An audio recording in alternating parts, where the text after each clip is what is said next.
ఓం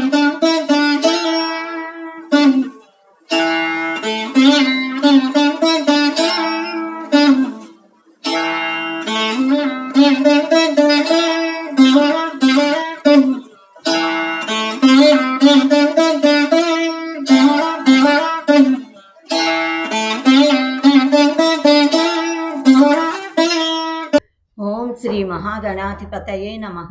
ఓం శ్రీ పార్వతీ రాజరాజేశ్వరాభ్యాం నమః. ఓం శ్రీ మేధా దక్షిణామూర్తయే నమః. ఓం శ్రీ మహాసరస్వత్యై నమః. ఓం శివాయ గురవే నమః. ఓం నమః శివాయై చ నమః శివాయ. ఓం నమః శివాయ. నిత్యానందం పరమసుఖదం కేవలం జ్ఞానమూర్తిం విశ్వాతీతం గగనసదృశం తత్వమస్యాదిలక్ష్యం ఏకం నిత్యం విమలమచలం సర్వధీ సాక్షిభూతం భావాతీతం త్రిగుణరహితం సద్గురుం తం నమామి. శంకరం శంకరాచార్యం కేశవం పాదరాయణం సూత్రభాష్యకృతౌ వందే భగవంతౌ పునః పునః. ఓం సదాశివ సమారంభాం వ్యాస శంకర మధ్యమాం అస్మదాచార్య పర్యంతం వందే గురు పరంపరాం. ఓం ఆప్యాయంతు మమాంగాని వాక్ ప్రాణశ్చక్షుశ్రోత్రమథోబలమింద్రియాణి చ సర్వాణి సర్వం బ్రహ్మోపనిషదం మాహం బ్రహ్మ నిరాకుర్యాం మా బ్రహ్మ నిరాకరోదనిరాకరణమస్త్వనిరాకరణం మే అస్తు తదాత్మని నిరతే య ఉపనిషత్సు ధర్మాః తే మయి సంతు. ఓం శాంతి శాంతి శాంతి. వేదోఖిలో ధర్మమూలం అంటే మన విశ్వవిజ్ఞాన సర్వస్వాలు, మనకు పరమ ప్రమాణ గ్రంథాలు వేదాలు. వేదాల సారము ఉపనిషత్తులు. అనంతావై వేదాహ కనుక అనంతములైన ఉపనిషత్తులున్నాయి. 1180 ఉపనిషత్తులున్నాయంటారు. అందులో 108 ఉపనిషత్తులను గురించి ముక్తికోపనిషత్తులో చెప్పారు. ఈశకేన కఠ ప్రశ్న ముండ మాండుక్య తిత్తిరీహి ఐతరేయంచ ఛాందోగ్యం బృహదారణ్యకం తథానంటూ 108 చెప్పారు. ప్రతి ఉపనిషత్తు కూడా 4 వేదాల్లో ఏదో ఒక వేదానికి సంబంధించినదై ఉంటుంది. ఛాందోగ్యోపనిషత్తులో 7వ అధ్యాయంలో ఉన్న భూమా విద్యను గురించి ఇవాళ మనం తెలుసుకునే ప్రయత్నం చేద్దాం. ఈ ఛాందోగ్యోపనిషత్తు సామవేదాంతర్గతమైనటువంటిది. ఏ ఉపనిషత్తులైనా ఉపనిషత్తు బ్రహ్మ విద్యను, ఆత్మ జ్ఞానాన్ని బోధిస్తుంది. బ్రహ్మ లక్షణాలను మనకు తెలియజేస్తుంది. బ్రహ్మమును అనేక నామాలతో చెప్పారు. జ్యోతిర్విద్యగా, అక్షర బ్రహ్మముగా, అంతర్యామిగా, ఇలా బ్రహ్మమును గురించి చెప్పారు. ఇక్కడ ఈ అధ్యాయంలో ఛాందోగ్యంలో బ్రహ్మమును భూమా అని భూమా విద్యగా మనకు తెలియజేశారు. ఛాందోగ్యోపనిషత్తులోనే 6వ అధ్యాయంలో తత్వమసి మహావాక్యము బోధించబడింది. ఛాందోగ్యోపనిషత్తులోనే మూలాధార మహావాక్యమైన సర్వం ఖల్విదం బ్రహ్మ, సర్వం ఖల్విదం బ్రహ్మ తజ్జలానీతి శాంత ఉపాసిత అనే మహత్తరమైన మహావాక్యం అందులో ఉంది. ఛాందోగ్యోపనిషత్తులో 8 అధ్యాయాలున్నాయి. ప్రతి అధ్యాయము అనేక ఖండాలుగా, విభాగాలుగా ఇవ్వబడింది. ఈ ఉపనిషత్తు ప్రారంభంలోనే ప్రణవ ఉపాసన, ఉద్గీత విద్య చెప్పబడింది. మొదటి 5 అధ్యాయాలలో ఉపాసనల గురించి మనకు తెలియజేశారు. ఉపకోశల విద్య, శాండిల్య విద్య, సంవర్గ విద్య, మధు విద్య, పంచాగ్ని విద్య, వైశ్వానరాత్మ విద్య, ఇలా మొదలైన ఉపాసనలు. ఇంకా జ్ఞాన యోగ్యత ప్రాప్తి కోసమే ఈ ఉపాసనలని మనకు నేర్పించారు మహర్షులు. 6వ, 7వ, 8వ 3 అధ్యాయాలలో కూడా బ్రహ్మ విద్యను బోధించారు. ఈ 3 అధ్యాయాలలో సత్తు చిత్తు ఆనందము అనబడే బ్రహ్మ లక్షణాలైన సత్తు, ఆనందము, చిత్తు ఈ వరుసలో 6, 7, 8 అధ్యాయాలలో చెప్పారు. 6వ అధ్యాయం ఈ 3 కూడా చాలా విశేషమైనది. ఎందుకంటే అక్కడ సత్తు విద్యను బోధించారు కనుక, తత్వమసి మహావాక్యోపదేశం ఉంది గనక. సయ ఏషోణి మైతదాత్మ్య మిదుగుం సర్వం తత్సత్యం స ఆత్మ తత్వమసి శ్వేతకేతో అంటూ 9 రకాల ఉపపత్తులతో 9 సార్లు తత్వమసి మహావాక్యం బోధించబడింది.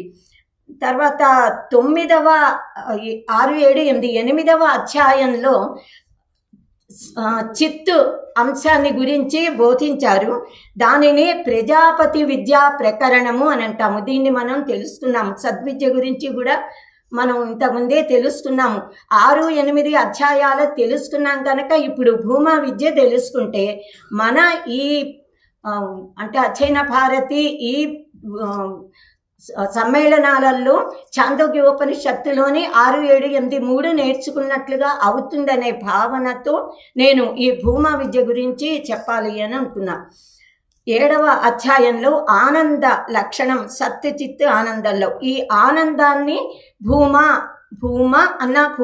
అన్న కూడా అది కరెక్టే, సాధు పదమే. ఆనందమే భూమా, ఆనందమే అనంతము. సో పరబ్రహ్మను భూమా అన్నాము అంటే అసలు భూమా అంటే అర్థం ఏమిటి అన్నది మనకి ఉపనిషత్తు వివరించింది. మనం కూడా తెలుసుకునే ప్రయత్నం చేస్తే భూ అన్నది అసభువి ధాతువు నుంచి అస్సు టు బి ఉండుట అని అలా నేర్చుకుంటాము. భూ భవ టు బికమ్ భవతి అని. భూ అంటే ఉండటం. మా అనంటే మాకి 2 రకాల అర్థాలు ఉన్నాయి.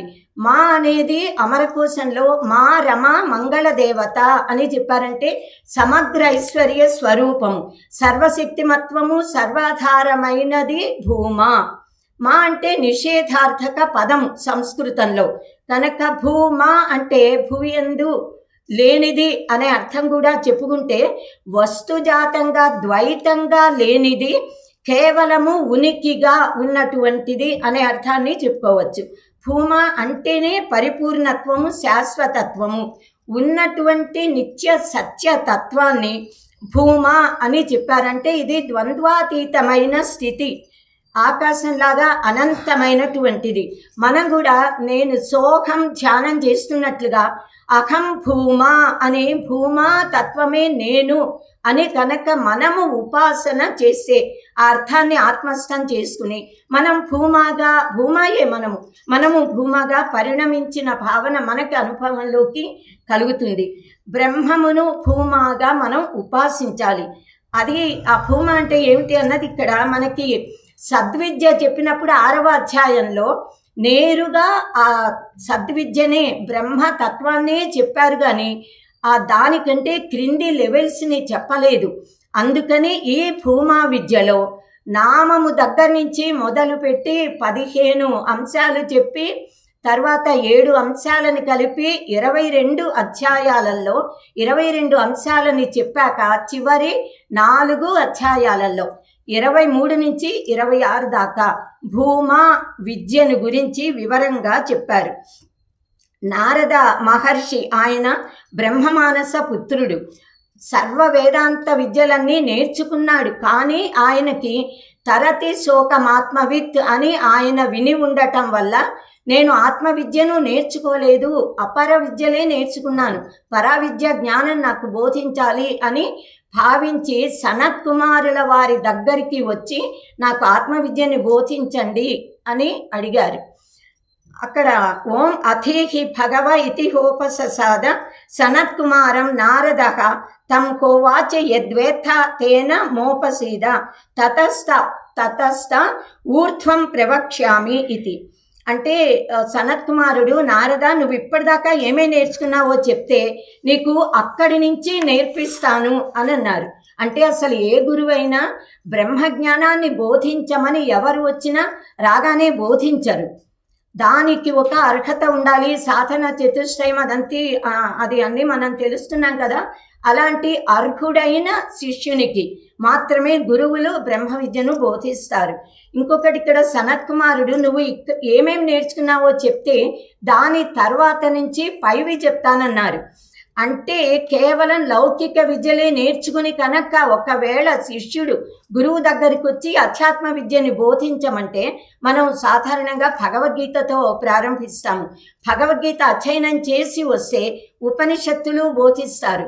ఉపనిషత్ విజ్ఞానాన్ని ఆకలించుకుని గురుముఖత విని నేర్చుకుని కనుక వస్తే బ్రహ్మసూత్రాలు చెప్తారు. అలా అంచెలంచెలుగా కనుక అలాగే ఈ గురువు గారు కూడా సనత్ కుమారుడు నారద మహర్షిని నువ్వేమీ నేర్చుకున్నావో చెప్పు అని అంటే ఆయన తాను నేర్చుకున్నటువంటి విద్యల లిస్టు, చాలా పెద్ద లిస్టు చెప్తారు మనకి ఎన్ని రకాల విద్యలు ఉండేవో.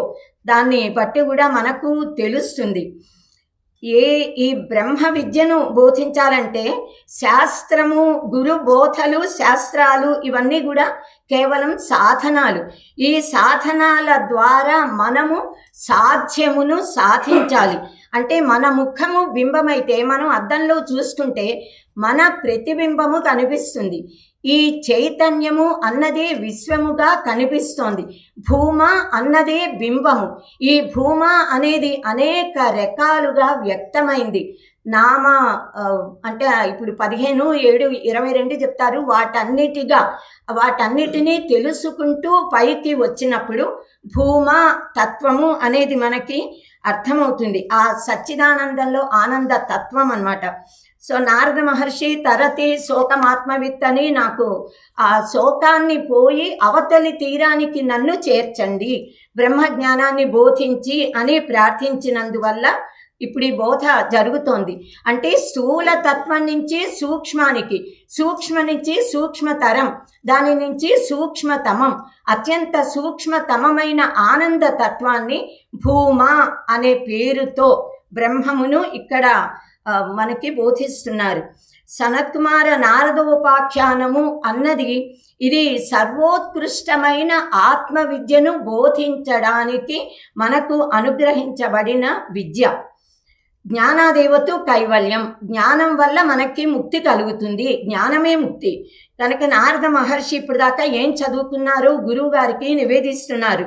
ఋగ్వేదం భగవో అధ్యేమి, యజుర్వేదం సామవేదం అథర్వణం, చతుర్థమితిహాస పురాణం, పంచమం వేదానాం వేదం, పిత్రియం రాశిం దైవం నిధిం, వాకో వాక్యమేకాయనం, దేవ విద్యాం బ్రహ్మ విద్యాం భూత విద్యాం క్షత్ర విద్యాం నక్షత్ర విద్యాం సర్వదేవజన విద్యాం ఏతద్ భగవః అధ్యేమి. అంటే ఇవన్నీ కూడా లిస్ట్ చెప్పారనమాట. మనకి ఎన్ని విద్యలు ఉన్నాయో అవన్నీ ఆయన నేర్చేస్తున్నారు. ఇందులో బ్రహ్మ విద్య అన్నారు కదా, నిజంగా బ్రహ్మ విద్య నేర్చుకుని బ్రహ్మజ్ఞాని అయితే బ్రహ్మజ్ఞానోపదేశం చేయమని అడగరుగా.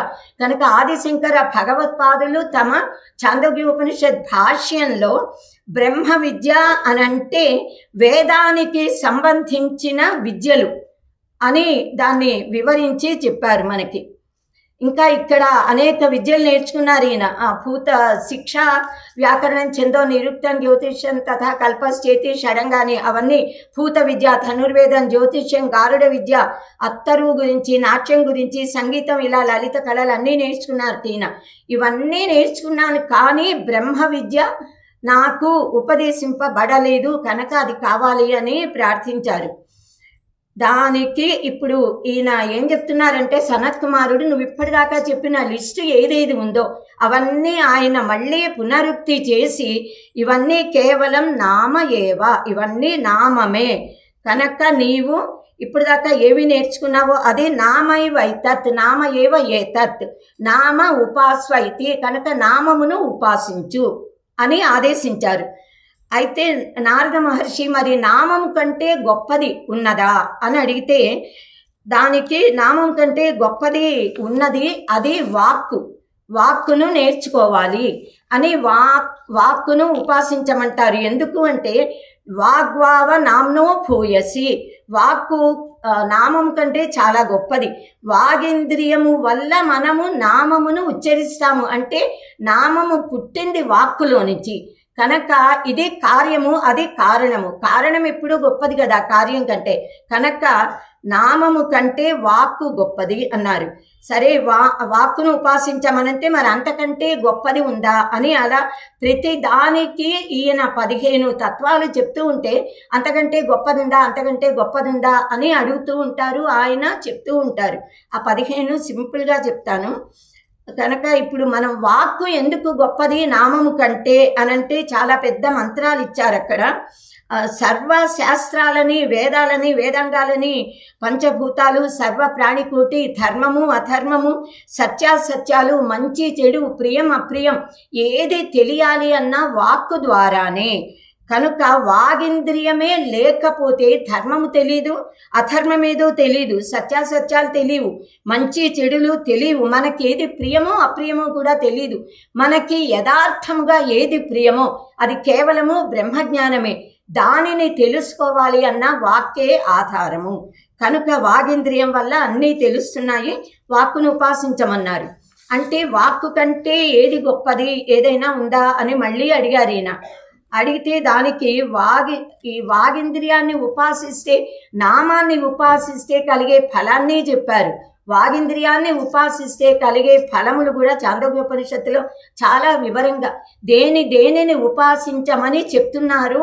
ఆ ఉపాసనల వల్ల కలిగే ఫలాలను కూడా ఇక్కడే చెప్పారు. నేను అవి చెప్పట్లేదు కానీ, సయో వాచం బ్రహ్మేచి ఉపాస్తే యావద్ వాచో గతం తత్రాస్య యథా కామచారో భవతి యో వాచం బ్రహ్మేచి ఉపాస్తే ఇది భగవో వాచో భూయ ఇది వాచో వావ భూయో అస్తి ఇది తన్మే భగవన్ బ్రవీత్వితి. ఇలా ప్రతి దానికి ఉంటుంది. సో ఇంకా అవి చెప్పకుండా ఒక్కటి ఉదాహరణకి చెప్పా. ఇంకా వాక్కు కంటే గొప్పదుందా అని నారద మహర్షి అడిగారు. అడిగితే మనోవావ వాచో భూయ, మనస్సు ఖచ్చితంగా వాక్కు కంటే గొప్పది. ఎందుకు, ఏ విధంగా అయితే మనం ఒక 2 ఉసిరికాయలు కానీ ఏవైనా రెండింటిని గుప్పిళ్ళ పిడికిలిలో పట్టుకోగలుగుతాము, అలాగే నామమును వాక్కును కూడా మనస్సు అనేది ఇలా కప్పి ఉంచుతోంది. మనస్సులో ఈ 2 అంతర్గతంగా ఉన్నాయి. కనుక మనస్సుతో మనం చదవాలి అని భావిస్తేనే చదువుతాము, మాట్లాడాలి అని భావిస్తేనే మాట్లాడతాము. కనుక వాక్కైనా నామమైనా మనస్సులో ఉన్నాయి. మనస్సు వీటికంటే గొప్పది. మనం కంపేటివ్గా చేసేటప్పుడు అదే కారణము కార్యము అవుతుంది. ఇది మళ్ళీ కారణం కార్యమైపోయి తరువాతిది కారణం. ఇలా కార్యకారణాలు మారుతూ ఉంటాయి ఆ సచ్చిదానంద తత్వమైన భూమ అనేది వచ్చేంత వరకు. కనుక నామ బ్రహ్మోపాసన చేయమన్నారు, వాగ్బ్రహ్మ ఉపాసన చేయమన్నారు. ఇప్పుడు మనః బ్రహ్మ అని ఉపాసన చేయమని అన్నారు. ఆదిశంకర భగవత్పాదులు తమ ఈ చాందోగ్య భాష్యంలో మనస్సుని మనస్యనం అన్నారు. అంటే వివేక్షా బుద్ధి, మనస్యన విశిష్టం అంతఃకరణం వాచో భూయ. నామాన్ని ఉత్పన్నం చేసేది వాక్ అయితే వాక్కుని ఉత్పన్నం చేసేది మనస్సు. కనుక మనస్సులోని భావాలు, మనస్సులో కలిగే ఆలోచనలు, దానికి అనుగుణంగా వాక్కులు వస్తాయి, వాక్కుకు అనుగుణంగా నామాలు ఉంటాయి. కనుక ఈ మనస్యన శక్తి మనస్సుది, కనుక అది గొప్పది. ఈ మనస్సు కంటే కూడా గొప్పది ఉందా అని అడిగారు నారద మహర్షి. దానికి సంకల్పో వావ మనసో భూయాన్, సంకల్పము అన్నది సంకల్ప శక్తి. ఈ సంకల్పం అన్నది మనస్సు కంటే గొప్పది. దానికంటే గొప్పది ఉందా అనంటే చిత్తం వావ సంకల్పాత్ భూయ అన్నారు. అంటే చిత్తము అనేది సంకల్పం కంటే గొప్పది. సంకల్పము చిత్తంలోనే ఉంటుంది. కనుక చిత్తము అంటే ఏమిటి అంటే చేతయితృత్వం అని మన ఆదిశంకర భగవత్పాదులు దాంట్లో చెప్పారు భాష్యంలో. కనుక ధ్యానం వావ చిత్తాత్ భూయ. ఇంకా చిత్తం కంటే గొప్పది ఏది అంటే ధ్యానము అని చెప్పారు. ధ్యానము అంటే ఏకాగ్రత. ఆ చిత్త ఏకాగ్రత అన్నది రావడానికి మనకి ఎన్నో ఉపాసనలని చెప్తున్నారు. ధ్యాయతేవ పృథ్వీ, ధ్యాయతీవ అంతరిక్ష, ధ్యాయతీవ ద్యౌః అన్నట్టు యావద్ విశ్వము ధ్యానం చేస్తున్నట్లుగానే ఉన్నది అని ధ్యానం యొక్క గొప్పదనాన్ని చెప్పారు. మరి ధ్యానం కంటే గొప్పది ఉందా అంటే విజ్ఞానం వావ ధ్యానాత్ భూయ అని సనత్ కుమారుడు నారద మహర్షికి చెప్పారు. విజ్ఞానం అంటే ఇక్కడ శాస్త్ర అర్థముల విజ్ఞానం, శాస్త్రార్థ జ్ఞానం. శాస్త్రార్థ విజ్ఞానము అన్నది ధ్యానము కంటే గొప్పది. ఎందుకంటే ఆ విజ్ఞానం అనేది ఉంటే దాని మీద ధ్యానం చేస్తాం కదా. ఇంకా ఈ దానికంటే గొప్పదుందా అని మళ్ళీ నారద మహర్షి అడిగితే బలం వావ విజ్ఞానాత్ భూయ. ఆ విజ్ఞానం కంటే గొప్పది బలము. బలము నిజంగా జ్ఞానం కంటే చాలా గొప్పది. ఎందుకంటేట బలము అంటే కేవలం శారీరక బలం కాదు, మానసిక బలం మాత్రమే కాదు, ఆధ్యాత్మిక బలం, శారీరక బలం, మానసిక బలం, ఆత్మిక బలము, సర్వవిధ శక్తియుతమైన బలము. ఇలాంటి బలం కలిగిన ఒక్క వ్యక్తి 1000 మంది విజ్ఞానం కలిగిన వారినైనా ఒక్క నిమిషంలో తన అధీనంలోకి తీసుకోగలుగుతాడు. ఎందుకంటే ఒక్క మత్త గజం ఉంది అనంటే ఎంతమందినైనా వణికించేయగలదు కదా. అలా కనుక శక్తి ఉంటేనే ఎవరైనా ఏ పనైనా చేస్తారు. బలం అంటే శక్తి, శక్తి అంటేనే బ్రహ్మతత్వములోని ఒక చిదంశ అనేటప్పటికీ సరే దాన్ని ఉపాసన చెయ్యాలి. మరి ఈ బలం కంటే గొప్పది ఉందా అని అడిగారు నారద మహర్షి. బలం కంటే గొప్పది అన్నము. ఎందుకు అంటే అన్నం అనేది ఉంటే కదా బలం ఎక్కడి నుంచి వస్తుంది. మనం ఆహార శుద్ధౌ సత్వశుద్ధి, మనము తీసుకున్న ఆహారము శక్తిలా పరిణమిస్తుంది. కనుక ఈ తస్మాత్ అన్నమేవ బలస్య కారణం, అన్నే సతి బలం అన్నే అసతి అబలం బలస్య అభావః అన్నారు. ఇంకా అన్నం కంటే గొప్పదేది అనంటే ఆపోవావ అన్నాత్ పూయక, జలములు అన్నం కంటే గొప్పవి. జలం అమృతం, జలం ప్రాణం. ఇంకా జలముల కంటే గొప్పవేవి అనంటే మనకి తైత్రీయంలో కూడా ఆకాశాద్ వాయు, వాయోరగ్ని, అగ్నేరాప, అద్భ్య పృథివీ అనంటూ చెప్పారుగా. అక్కడ అగ్నే ఆపహ, అగ్నిలో నుంచి జలములు వచ్చాయి కనుక తేజోవావ అద్భ్య భూయః, తేజస్సు అగ్ని అనేది దీనికంటే కూడా చాలా గొప్పది అని చెప్పారు. ఇంకా తేజస్సు కంటే అగ్ని కంటే గొప్పదేది అంటే ఆకాశము.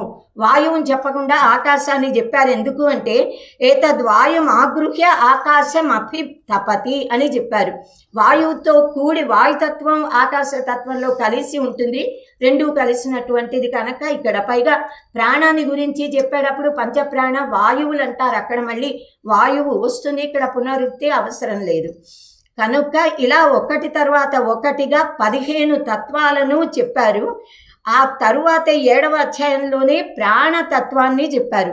ప్రాణతత్వము అంటే వాయువే కదా, అది పరబ్రహ్మతత్వము. ఆకాశం కంటే గొప్పదేది అని మళ్ళీ నారద మహర్షి అడిగితే స్మరో వావ ఆకాశాత్ భూయః, స్మరణ అన్నది గొప్పది కనుక దాన్ని బ్రహ్మంగా ఉపాసించమన్నారు.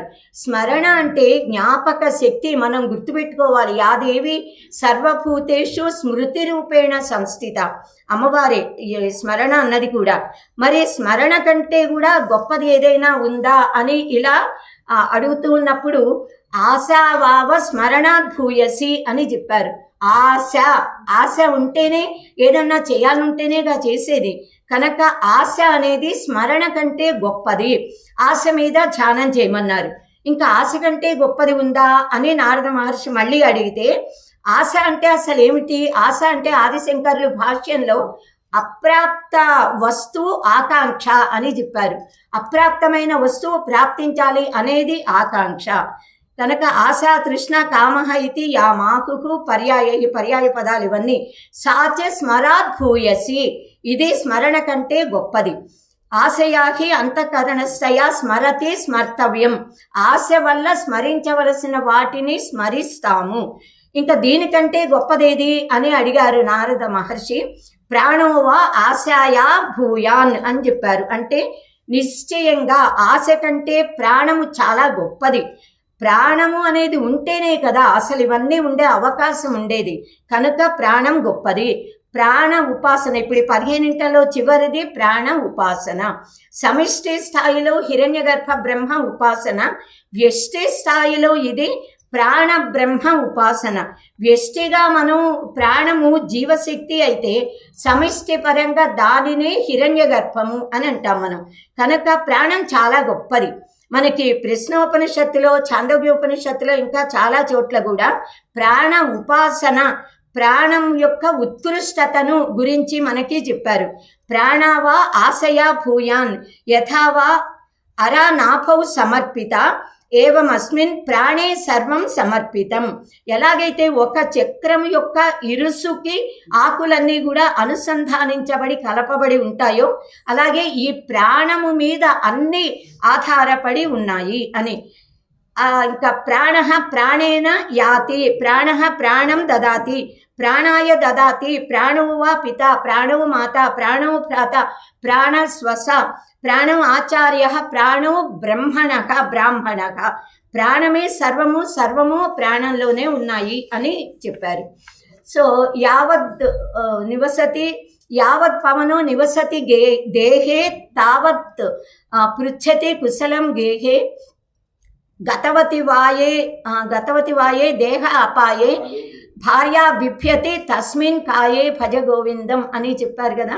సో ప్రాణము శ్రేష్టము జ్యేష్టము కనుక ఈ స్థావర జంగమాత్మక ప్రకృతి అంతా కూడా ప్రాణస్వరూపం. ప్రాణమే ఆత్మ, ప్రాణమే తాను అంటే ఎవరైతే ప్రాణాన్ని ఉపాసిస్తారో అతను అతివాది అవుతారు అని చెప్పారు ఇక్కడ సనత్ కుమారుడు గురువు గారు. కనుక నారదుడు ప్రాణమే బ్రహ్మ అని అనుకుని ఇంకా దానికంటే గొప్పదేది అని ఇక్కడ అడక్కపోయేటప్పటికల్లా సనత్ కుమార్ గురువు గారికి ఈ నారద మహర్షి హిరణ్యగర్భ బ్రహ్మనే బ్రహ్మము అనుకుని ఆగిపోతున్నాడేమో అనే భావన కలిగి మళ్ళీ ఎప్పుడైతే యోగ్యుడైన శిష్యుడు ఉంటారో గురువులు మనం అడక్కపోయినా కావలసినది ఉపదేశిస్తారు. అలాగే ఆయన కూడా సనత్ కుమారుడు నారద మహర్షికి ఈ భూమా అన్న దానిని పరమోత్కృష్టమైన బ్రహ్మము అని నారద మహర్షి గుర్తించేందుకు అనువుగా మళ్ళీ తర్వాత భాగాలని గురించి చెప్తున్నారు. ప్రాణమే బ్రహ్మము కాదు, ప్రాణము బ్రహ్మమే, కానీ దానికంటే కూడా ఉత్కృష్టమైన భూమా అనే బ్రహ్మమును నీవు తెలుసుకోవాలి నారద. ఎవరైతే ఈ జగత్కారణం బ్రహ్మ అని, ఆ బ్రహ్మమే సత్యం, జ్ఞానం, అనంతమని, ఆనందమని చెప్తారో వారు అతివాదులు. అంతేగాని ప్రాణము బ్రహ్మ అని చెప్పేవాడు అతివాది కాడు అని చెప్పి, వాది అంటే జ్ఞాని, అతివాది అంటే నిర్గుణ బ్రహ్మతత్వాన్ని గురించి ఉపదేశించేవారు లేదా ఆ జ్ఞానము కలిగిన వారు అతివాది. ఏషతు వా అతివదతి యస్ సత్యేన అతివదతి సోహం భగవః సత్యేన అతివదానీతి సత్యంతేవ విజిజ్ఞాసితవ్యమితి సత్యం భగవో విజిజ్ఞాస ఇది. నిర్గుణ బ్రహ్మమే సత్యం అవడం వల్ల ఇంతకుముందు చెప్పిన ఈ 15 ఉపాసనలు మిథ్య అని మనం గ్రహించాలి. బ్రహ్మ సత్యం జగన్మిథ్య, సత్యం జ్ఞానం అనంతం బ్రహ్మ, కనుక సత్యమే బ్రహ్మము అని తెలుసుకో అన్నారు సనత్ కుమార గురువు. అనేటప్పటికీ సత్యం భగవో విజిజ్ఞాస ఇది, సరే నేను సత్యాన్ని గురించి తెలుసుకుంటాను అన్నారు నారద మహర్షి. నిజంగా సత్యాన్ని తెలిసిన వారు మాట్లాడగలుగుతారు. సత్యం తెలియని వారు ఎవరైనా ఏమైనా మాట్లాడగలరా? మాట్లాడలేరు కదా. కనుక సత్యం తెలియాలి. ఆ సత్యాన్ని, విజ్ఞానాన్ని అంటే సత్యము యొక్క విజ్ఞానాన్ని తెలియగోరిన వారికి అది తెలియబడుతుంది అని సనత్ కుమారుడు చెప్పేటప్పటికి, అయితే నేను ఆ విజ్ఞానాన్ని తెలుసుకోగోరుతున్నాను, సత్యమును తెలియపరిచే విజ్ఞానం అని. విజ్ఞానం త్వేవ విజిజ్ఞాసితవ్యమితి విజ్ఞానం భగవో విజిజ్ఞాస ఇది. ఆ విజ్ఞానాన్ని తెలుసుకుంటాను అనగానే యదా వై మనుతే అథ విజానాతి నామత్వా విజానాతి మత్వైవ విజానాతి మతిస్త్వేవ విజిజ్ఞాసితవ్య ఇది. మతిం భగవో విజిజ్ఞాస ఇది అనేటప్పటికీ నారద మహర్షి, ఓ పూజనీయ, నేను ఆ మతిని అంటే మననము చేయటం, ఆ విజ్ఞానం అనేది ఎలా వస్తుంది? మననం చేయటం వల్ల నేను ఆ మననమును తెలియగోరుతున్నాను అని అంటారు. అనేటప్పటికీ మళ్ళీ సనత్ కుమారుడు శ్రద్ధ ఉన్నప్పుడే మననం చేస్తారు, శ్రద్ధ లేని వారు మననం చెయ్యరు అనేటప్పటికీ, అయితే నేను శ్రద్ధని తెలుసుకోగోరుతున్నాను, శ్రద్ధాం భగవో విజిజ్ఞాస ఇది అన్నారు నారద మహర్షి. పరమాత్మ ఉన్నది అనే నిశ్చయ బుద్ధిని శ్రద్ధ అని అంటాము. ఈ శ్రద్ధ ఎప్పుడు కలుగుతుంది? ఆ నిష్ఠ ఉన్నప్పుడు. కనుక నిష్ఠ ఉంటేనే శ్రద్ధ ఉంటుంది అన్నారు సనత్ కుమారుడు. అనేటప్పటికీ నిష్ఠా గురు శుశ్రూషాది తత్పరత్వం బ్రహ్మ విజ్ఞానాయ. నిష్ఠ అంటే బ్రహ్మజ్ఞానం కోసం తత్పరుడయి గురువును సేవించడం, ప్రార్థించడం. అయితే నిష్ఠాం భగవో విజిజ్ఞాస ఇది, నేను ఆ నిష్ఠని గురించి తెలుసుకోగోరుతున్నాను అన్నాడు నారద మహర్షి. అనగానే సనత్ కుమారుడు ఎప్పుడైతే చేస్తాడో అప్పుడు నిష్ఠ కలిగి ఉంటాడు. చెయ్యని వాడికి నిష్ఠ ఎక్కడుంటుంది? కృతం పని చెయ్యటం అని. కృతిస్త్వేవ విజిజ్ఞాసితవ్యేతి, కనుక చెయ్యడాన్ని, కృతిని తెలుసుకోవాలి అన్నారు. అనేటప్పటికీ కృతిం భగవో విజిజ్ఞాస ఇతి, ఓ పూజనీయ నేను ఆ కృతిని గురించి తెలుసుకోగోరుతున్నా చెప్పండి అంటారు. ఆ కృతి అంటే ఏమిటి అంటే, కృతి ఇంద్రియ సంయమ చిత్తైకాగ్రత కారణం చ, ఇంద్రియ నిగ్రహము చిత్త ఏకాగ్రత. కృతి అంటే గురువుగారి దగ్గరికి వెళ్ళి ఒక క్రమ పద్ధతిలో క్రమం తప్పకుండా ఆ బ్రహ్మ జిజ్ఞాసతో జ్ఞానార్జన చెయ్యటం. సనత్కుమారుడు యదా వై సుఖం లభతే అథ కరోతి, నా సుఖం లబ్ధ్వా కరోతి, సుఖమేవ లబ్ధ్వా కరోతి, సుఖం త్వైవ విజిజ్ఞాసితవ్య ఇతి. సుఖాన్ని పొందినప్పుడే ఎవరైనా చేస్తారు, సుఖం పొందకుండా కృతిని చెయ్యరు ఎవరు కూడా. సుఖమును పొందే చేస్తారు అనగానే నారద మహర్షి సుఖం భగవో విజిజ్ఞాస ఇతి, అయితే నేను ఆ సుఖమును గురించి తెలుసుకుంటాను, నాకు బోధించండి అని అడిగేటప్పటికీ ఇప్పుడు గురువు గారు సుఖము అంటే ఏమిటో చెప్తున్నారు. ఈ సుఖము అన్నదే భూమా, ఈ సుఖము అన్నదే బ్రహ్మము. ఇక్కడ గురువుగారు భూమా విద్యని బోధించడం మొదలు పెట్టారు ఇక్కడి నుంచి. అంటే ఇప్పుడు ఈ 22 ఖండాలలో ఇదంతా ఉపోద్ఘాతమైతే 23వ ఖండం నుంచి 26వ ఖండం దాకా 4 ఖండాలలో భూమా విద్య చెప్పబడింది. యో వై భూమా తత్ సుఖం, నాల్పే సుఖమస్తి, భూమైవ సుఖం, భూమా త్వేవ విజిజ్ఞాసితవ్య ఇతి. ఏది భూమాయో అదే నిశ్చయంగా ఆనందము, అల్పమునందు ఆనందము లేదు కనుక భూమయే ఆనందము. ఆ భూమయే నిశ్చయంగా తెలుసుకోబడవలసినది, అది తెలియబడగోరదగినది అనగానే నారద మహర్షి భూమానం భగవో విజిజ్ఞాస ఇతి, అయితే హే మహనీయ నాకు ఆ భూమను గురించి బోధించండి, నేను భూమను తెలుసుకోగోరుతున్నాను అన్నారు. అనగానే అప్పుడు భూమని గురించి గురువుగారు బోధిస్తున్నారు. భూమ అంటేనే మహాన్, గొప్పది, పరమోత్కృష్టమైనది, నిరతిశయమైనది, దానికంటే పెద్దది లేనిది, అది బహురూపములలో ఉంటుంది, అనంతమైనది, నిరతిశయానంద స్థితి అనిర్వచనీయ, ఆ స్థితే భూమ. దానికంటే కింద ఏది ఉందో అదంతా అల్పము, భూమ మాత్రమే.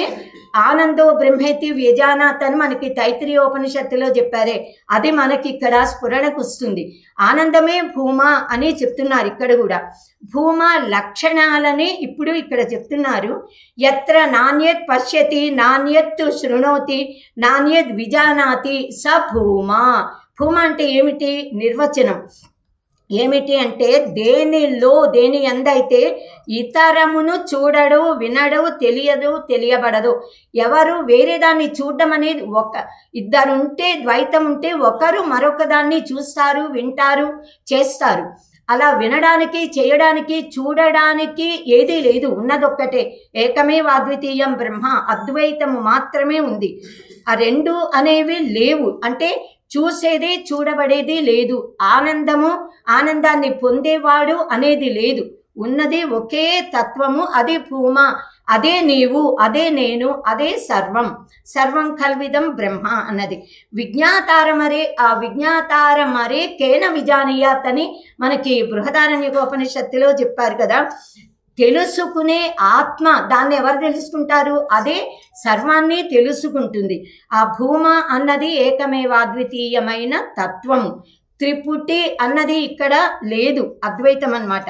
సో అథ యత్ర అన్యత్ పశ్యతి, అన్యత్ శృణోతి, అన్యత్ విజానాతి తదల్పం.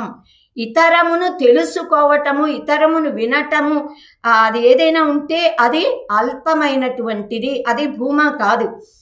భూమ అంటే ఏది? యోవై భూమ తదమృతమథ యదల్పం తన్మర్త్యం అని అన్నారు. మర్త్యమైనదంతా కూడా అంటే మరణశీలమైనది, షడ్భావ వికారాలతో ఉన్నది మర్త్యము, అదే మారిపోతుంది, వినాశి. ఆ వినాశి కానిది అవినాశి భూమ. భూమను తెలుసుకోగోరిన వారికి ఇంకా అన్యం అనేది ఎక్కడ ఏది ఉండదు. వారే నాణ్యత్ పశ్యతి, నాణ్యత్ శృణోతి, నాణ్యత్ విజానాతి, ఇవన్నీ దానికి మనం అప్లై చేసుకోవాలి అన్నమాట. అంటే పరమహంస పరివ్రాజకులైనటువంటి వారు శ్రీ రామకృష్ణ పరమహంస, రమణ మహర్షి లాంటి మహనీయులందరూ భూమా స్థితిలోనే ఉన్నారు. దీనినే ఏష బ్రాహ్మీ స్థితి పార్థ అంటూ ఆ శ్రీకృష్ణ పరమాత్మ అర్జునుడికి బోధించినది భూమా తత్వమే.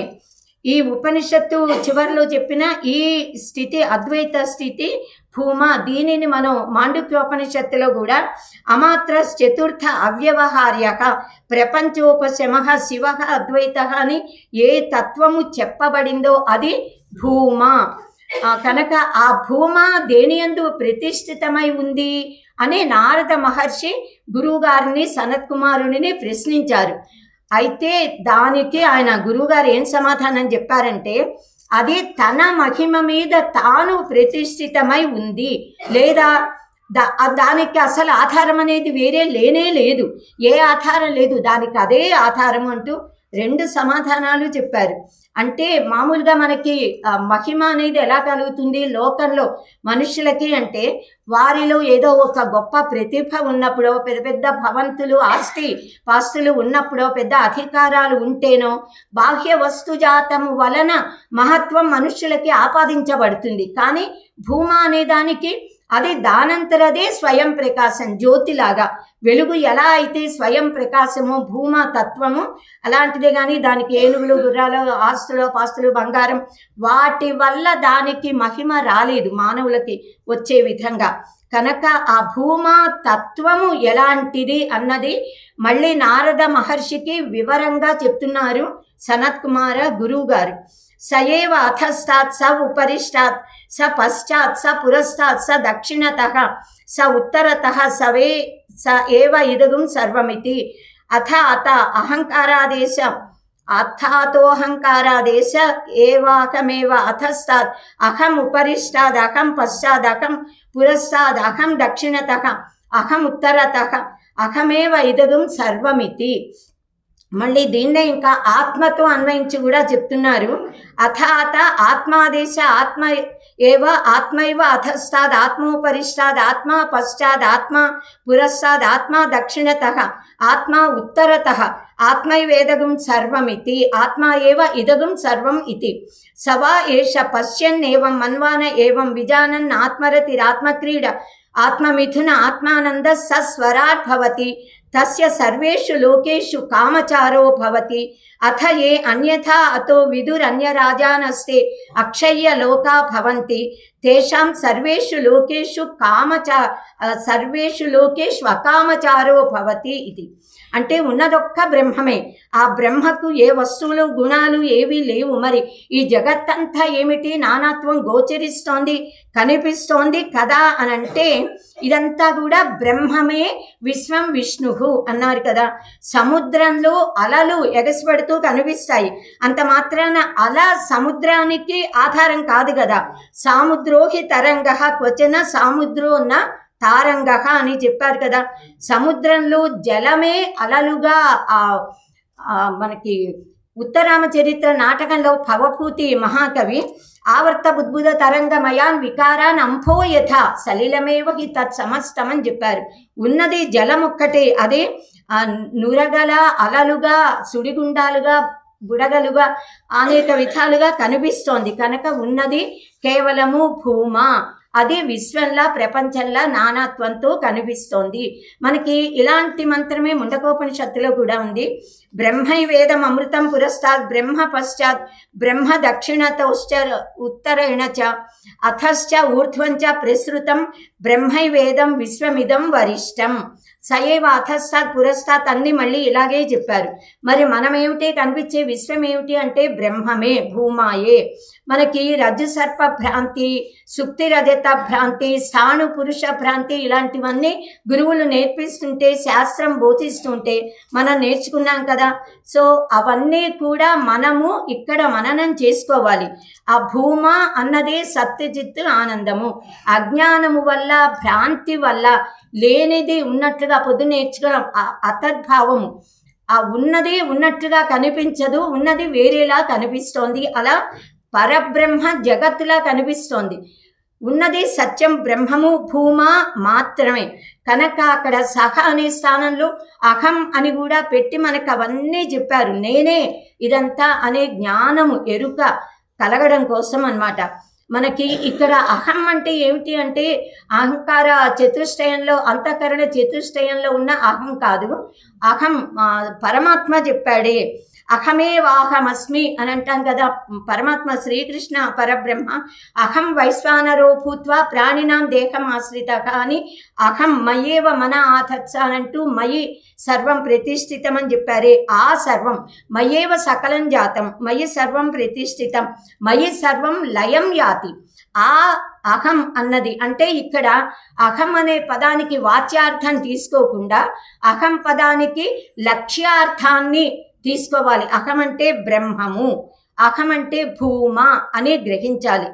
ఎవరికైతే సాక్షాత్కృతే ప్రబోధ సమయే స్వాత్మానమేవాద్వయం అంటూ మనకి దక్షిణామూర్తి స్తోత్రంలో కూడా చెప్పారు కదా. ఆ జ్ఞానము మనకి, ఆ ఎరుక అనేది కలగాలి.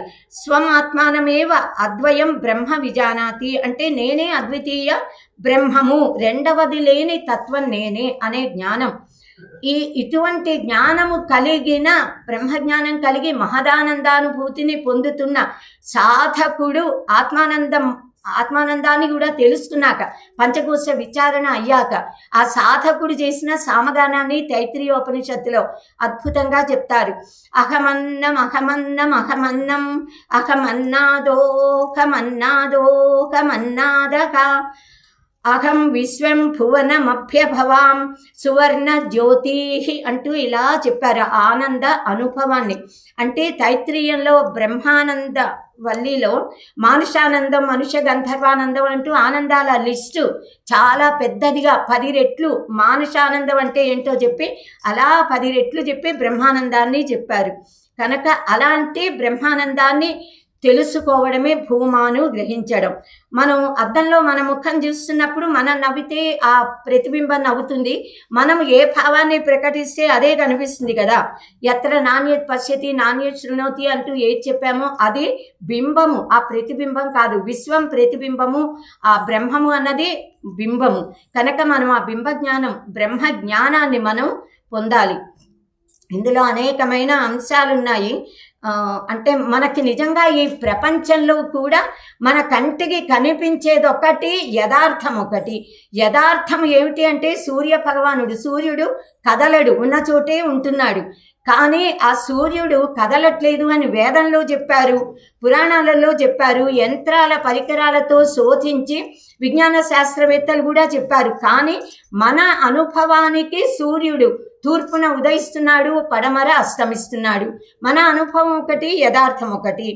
అలాగే మనకి విపరీతమైన వేగంతో భూమి తిరుగుతోంది అని వేదంలో చెప్పారు, ఉపనిషత్తుల్లో మనం ఆ జ్ఞానాన్ని గ్రహిస్తాం, పురాణాలలో చెప్పారు. సైంటిస్టులు కూడా దాన్నే ప్రూవ్ చేశారు. కానీ మన అనుభవానికి భూమి అచలం, స్థిరం, కదలట్లా.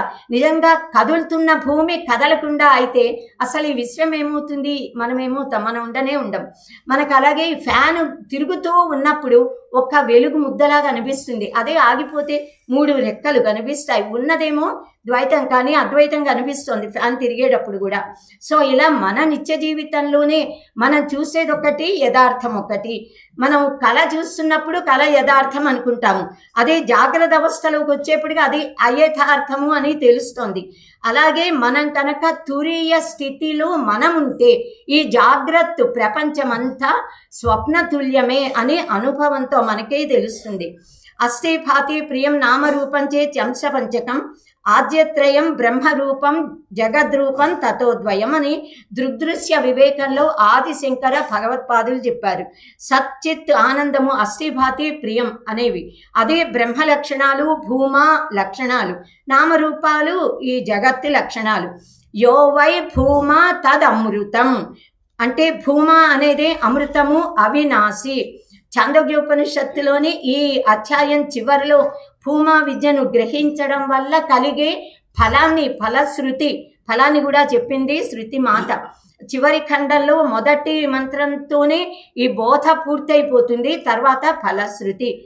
తస్య వా ఏతస్యేవం పశ్యత ఏవం మన్వానస్య ఏవం విజానత ఆత్మత ప్రాణ ఆత్మత ఆశ ఆత్మత స్మర ఆత్మత ఆకాశ ఆత్మత స్తేజ ఆత్మత ఆవిర్భావ తిరోభావ ఆత్మత ఉన్న ఆత్మత బలం, ఆత్మతో విజ్ఞానం, ఆత్మతో ధ్యానం, ఆత్మత చిత్తం, ఆత్మత సంకల్ప, ఆత్మతో మన, ఆత్మతో వాక్, ఆత్మతో నామ, ఆత్మతో మంత్ర, ఆత్మత కర్మాణి ఆత్మత ఏవ ఇదగం సర్వమితి అంటూ కింద నుంచి పైకి చెప్పింది. ఇప్పుడు పైనుంచి కిందికి మళ్ళీ చెప్పారు. ఇక్కడ ఈ 15 ఉపాసనలు చిత్తశుద్ధికి, చిత్త ఏకాగ్రతకి, జ్ఞానం పొందక ముందు మనని మనం ఒక వ్యష్టిగా భావిస్తాము. కానీ జ్ఞానికి యావద్ విశ్వము తనలోనే ఉంది, తనే యావద్ విశ్వంలో ఉన్నాడు.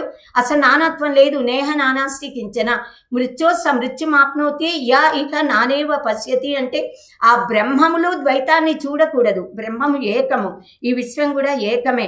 కనుక శ్రవణ మనన నిధిధ్యాసనలతో జ్ఞానము పొంది ఎవరైతే ఇవన్నీ నాలో ఉన్నాయి, నేను ఇందులో ఉన్నానని భగవద్గీతలో శ్లోకం కూడా అద్వైత దర్శనం చేయించారు మనకు ఒకసారి ఒక శ్లోకంతో నారాయణ గురూజీ. సో ఆ తత్వాన్ని అర్థం చేసుకుంటే అదే భూమా తత్వము. కనుక యోమాం పశ్యతి సర్వత్రా సర్వంచ మయి పశ్యతి తస్యాహం నా ప్రణశ్యామి సత్యమే నా ప్రణశ్యతి అంటూ అద్వైత బోధ చేశారు. తదేశ శ్లోకో న పశ్యో మృత్యుం న పశ్యతి రోగం నోత దుఃఖతాం సర్వం పశ్యతి సర్వమాప్నోతి సర్వస ఇతి స ఏకథా భవతి త్రిథా భవతి పంచథా సప్తథా నవథా చైవ పునశ్చైకాదశ స్మృత శతం దశ ఏకశతశ్చ సహస్రాణి చ వింశతి. ఇలా భూమను గ్రహించి ఉపాసించిన జ్ఞాని మృత్యువును పొందడు, రోగమును పొందడు, దుఃఖ భావాన్నైనా చూడడు. జ్ఞాని సర్వస్వాన్ని ఆత్మగా భావిస్తాడు, ఆత్మగా నిలిచి ఉంటాడు. అజ్ఞానంతో ఉన్న వాళ్ళకే ద్వైతం ఉంటుంది అంటూ చెప్పారు. చివరి మంత్రము తస్మై మృదిత కషాయాయ తమస స్పారం దర్శయతి భగవాన్ సనత్ కుమారక తం స్కంద ఇత్యాచక్షతే ఇతే ఛాందోగ్యోపనిషది 7వ షడ్వింశ ఖండః. పూజనీయులైన సనత్ కుమార గురువు గారు నారదుడికి జ్ఞానపు అవతలి తీరం చూపించారు. అంటే జ్ఞానం అంటే ఏమిటో పరిపూర్ణంగా తెలిసేలా చేశారు. ఎందుకు అంటే ఈ సనత్ కుమారుడే స్కందుడు అని చెప్పారు. స్కందుడు అంటే సాక్షాత్తు కుమారస్వామి, జ్ఞాన అధిష్టాన దేవత, ఆయనే జ్ఞాన స్వరూపం. కనుక జ్ఞాన మార్గాన్ని చూపించి బోధించారు. మనకి ఆహార శుద్ధౌ సత్వశుద్ధి అంటాం కదా, ఇది కర్మయోగం. సత్వశుద్ధౌ ధ్రువా స్మృతి అంటాము. శుద్ధ సత్వం వల్ల దృఢమైన సాత్విక జ్ఞానం కలుగుతుంది, అదే జ్ఞాన యోగం. వీటి ఫలం ఏమిటి అంటే స్మృతిలంపే సర్వగ్రంథీనాం విప్రమోక్ష. వీటి వల్ల హృదయ గ్రంథులు విడిపడతాయి. బ్రహ్మగ్రంథి, విష్ణు గ్రంథి, రుద్రగ్రంథి అంటూ చెప్తారు కదా. అవిద్యాకామ కర్మాణం విప్రమోక్ష. మనకు అవిద్యాకామ కర్మల నుంచి ముక్తి కలుగుతుంది, మనమే బ్రహ్మముగా మారుతాము. అంటే బ్రహ్మమే అన్న సత్యాన్ని గుర్తించి బ్రహ్మమవుతాము. బ్రహ్మవిద్ బ్రహ్మైవ భవతి. నారద మహర్షి తస్మై మృదిత కషాయాయ తమసః పారం దర్శయతి అన్నారు. అంటే తమస అంటే అజ్ఞానం, అజ్ఞానం చీకటి సంసారం, దాని పారము. మృదిత కషాయాయ అంటే శుద్ధమైన అంతఃకరణం కలవాడు. అలాంటి నారద మహర్షికి బ్రహ్మజ్ఞానం కలిగించారు. ఏ విధంగా అయితే సూర్యకిరణాలు యావత్ విశ్వంలో వ్యాపిస్తాయో అన్నింటినీ స్పృశిస్తాయి, కానీ దేనిని స్పృశించదు, ఏవి ఆ కిరణాలకు అంటవు. అదేవిధంగా భూమాను దర్శించిన వారు సమదృష్టిని పొందుతారు, సర్వజ్ఞానాన్ని పొందుతారు. కనుక అంటే సుఖబ్రహ్మ మహర్షిలాగా అని మనం చెప్పుకోవచ్చు. భూమా సంప్రసాదాద్ అభ్యుపదేశ అన్నది. మనం ఇక్కడ ఒక్కటి భూమా స్థితిని బ్రహ్మసూత్రాలలో ఆదిశంకర భగవత్పాదులు అనేకమైన ఉపనిషత్తులు అనేక వాక్యాలు ఉండి చాలా చోట్ల మనకి భిన్నత్వం ఉన్నట్లుగా భ్రమ కలుగుతుంది. ఎక్కడెక్కడ సందేహాస్పదమైన పరిస్థితులు ఏర్పడతాయో ఆయా సూత్రాలని, ఆ మంత్రాలని తీసుకుని తన ఆ బ్రహ్మసూత్ర భాష్యంలో ఆయన సూత్రాల రూపంలో వివరణ చేశారు. ఒక్క బ్రహ్మసూత్ర భాష్యంలోని ఒక భూమా ఈ విద్యకి సంబంధించిన ఒక్క సూత్రం, దాన్ని వివరించి నేను విరమిస్తాను. సో అదేమిటి అని అంటే బాదరాయణుని బ్రహ్మసూత్రాలలో ప్రథమ పాదంలో 3వ భాగంలో ఉన్న 7వ సూత్రంలో భూమాధికరణము అంటాము. అందులో ఉన్న సూత్రం అదే భూమాను వివరిస్తోంది. భూమా సంప్రసాదాదభ్యుపదేశాత్, భూమా సంప్రసాదాత్ అభి ఉపదేశాత్ అని 2 కారణాలు. సమ్యక్ ప్రసీదతి అస్మిన్ జీవక ఇది సంప్రసాదాత్ అని అన్నారు. అంటే ఏ స్థితిలో ఉన్నప్పుడు జీవుడు చాలా ప్రసన్నంగా శాంతితో హాయిగా ఆనంద స్థితిలో ఉంటాడో అది సంప్రసాదనము. ఇంకా అభ్యుపదేశాత్ అంటే దీన్ని మించిన అనుభవము బోధ అనేది నిజానికి ఇంకోటి ఉండదు. ఈ భూమాధికరణం అనేది ఎందుకు వచ్చింది అంటే ఇక్కడ మనకి 15 చెప్పి ప్రాణము దగ్గర ఆపారు కదా సనత్ కుమారుడు. ఆపగానే నారద మహర్షి ప్రాణమే బ్రహ్మము అని ఒక్క క్షణం భావించారేమో అనే భావనతో దాన్ని మళ్ళీ కంటిన్యూ చేసి చెప్పారు కదా. అందువల్ల ఇక్కడ పూర్వపక్షులు చాలామందికి ప్రాణమే బ్రహ్మ అని అక్కడ చెప్పారు, మరి మళ్ళీ మీరు భూమాని ఎందుకు చెప్పారు, ప్రాణమే బ్రహ్మ అని మేమంటాము అని అనేటప్పటికీ దానికి సమాధానం చెప్తున్నారు ఆదిశంకర భగవత్పాదులు. ఇది ప్రాణము బ్రహ్మమా లేక ఈ భూమా అనేది బ్రహ్మమా అన్న దానిని వివరించి, ప్రాణము బ్రహ్మమే కానీ పరాకాష్ఠకు చెందిన అసలైన బ్రహ్మం కాదు, ఈ భూమ అన్నదే బ్రహ్మము అని స్థిరీకరించారు. ఎందువల్ల అని అడిగిన దానికి సంప్రసాదాత్ అభ్యుపదేశాత్ అని వివరణనిచ్చారు. అంటే సుషుప్తి స్థితిలో జీవుడు చక్కని ప్రసన్నతని పొందుతాడు. సంప్రసాదం అంటే సుషుప్తి అవస్థ. ఈ అవస్థలో కూడా ప్రాణం పనిచేస్తూనే ఉంటుంది కనుక ప్రాణశక్తిని సంప్రసాదము అన్నారు ఇక్కడ. ఏషతు వా అతివదతి యహ సత్యేన అతివదతి అంటూ తు అని చెప్పారుగా, కనుక ఇక్కడ తు అని ఉండడం వల్ల ప్రాణవాది అతివాది కాదు, భూమావాది సత్యవాది అతివాది అంటే బ్రహ్మమును గురించి మాట్లాడిన వాడు అని అర్థం. అంటే ప్రాణము ముఖ్యమైనదే కానీ ప్రాణాన్ని ఉపాసించమన్నారు.